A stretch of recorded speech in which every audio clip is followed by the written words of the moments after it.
Приветствую вас, друзья, на канале Каменный успех. Дома из камня. Сегодня мы поговорим о строительстве забора. Почему наши заборы падают? Мы сегодня рассмотрим этот вопрос серьезно и точно. Вот я стал в начале забора. Я хочу показать, что земля, высокий уровень земли.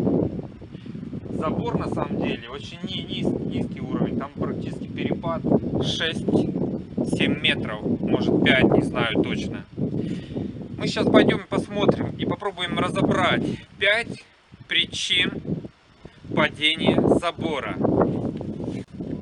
Потому что очень много заборов, которые падают, и люди не знают по каким причинам, задают вопросы. Пойдемте.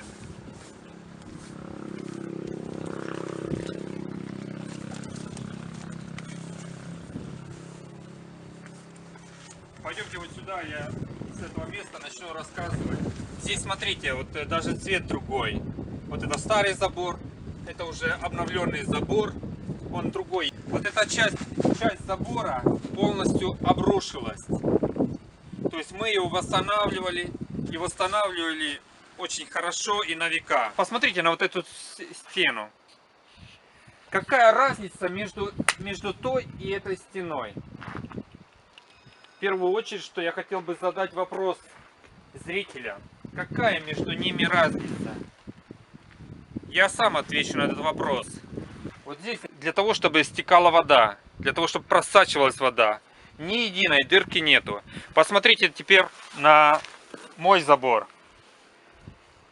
Да, то, что здесь неровные дырки, не осудите, это огородный забор, который практически никто не смотрит. Он здесь стоит в поле, в горах. Но я хочу сказать о другом. Посмотрите, сколько дырок. Глубина этой дырки. Вот я даже вот смотрите, руку засуну только потому, что сейчас зима. Зима и нету змеев. То есть моя рука залазит, я не достал того конца, пространства полностью идет на ту сторону. Первая причина. Нету дырок. Почему падают заборы? То есть нету стека воды. Вторая причина. Так как я этот забор перебирал, я уже видел, что вертикально поставленный камень. То, что мы видим на интернете, нельзя ставить камень вертикально. Камень должен хотя бы 30-40 сантиметров. Это самое меньшее, а то даже и больше. Если это вот такая стена, которая держит землю. Третья причина. Была очень плохая забутовка. Очень важно, чтобы камень, который вы берете на забутовку, чтобы он тонул в том растворе или в том бетоне. Такие заборы надо забутовывать. Хорошо. Теперь давайте опустимся немножко ниже. Смотрите, вот у меня здесь трое влезет. Но я хочу сказать о четвертой причине, почему падают заборы. Какая толщина забора должна быть? Здесь была толщина забора 50 сантиметров. Внизу, естественно, он упадет. Мы уже сделали вот этот каменный забор 1,20 м. Потом и шел метр. Потом и шел 80 сантиметров. И в конце там где-то идет просто в холостую, когда тот забор, который не держит ничего, он уже идет 50 сантиметров. Какая же пятая причина? Так как у нас высокий забор, там где-то может сантиметров 70-80 только от верха, это раньше было засыпано землей. И люди, которые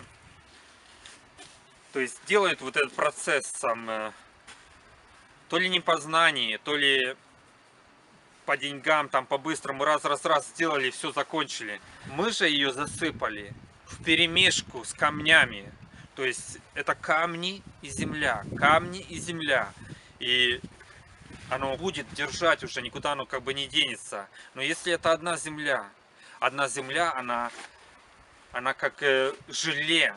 если попадает вода, вот после таких дождей, как сейчас, вот эту зиму, когда каждый день льет дождь, конечно, эта земля становится желем. И вот эта жижа, которая там, без камней, земля с водой, она давит на каменный забор. Особенно если еще плохо забутовано, плохо все сделано, это вообще катастрофически. И если чуть-чуть солнце припекает, обратно же земля расширяется, трескает, ссыхается, и обратно идет давление. Давление на забор. Поэтому здесь уже сейчас завезено много камней совместно с землей.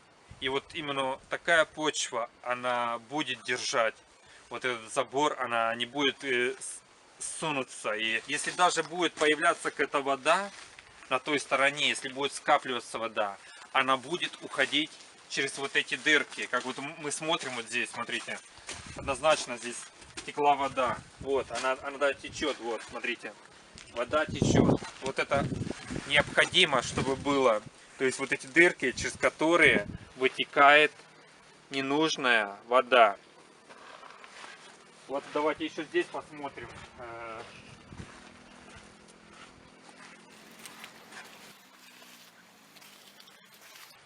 Вот. Здесь даже руки можно мыть. Вода вытекает постоянно. И вот одна, вторая дырка, третья. Поэтому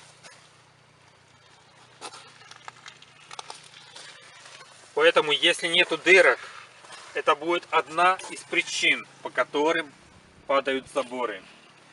Вот этот угол полностью был обрушенный.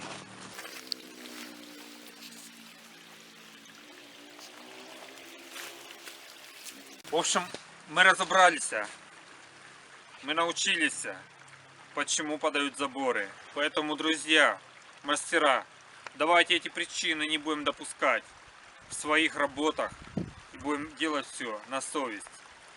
Заказчики, следите за своими мастерами, как они делают, за что вы платите деньги. Очень важно. Все. Пока. Стройте из камня, зарабатывайте.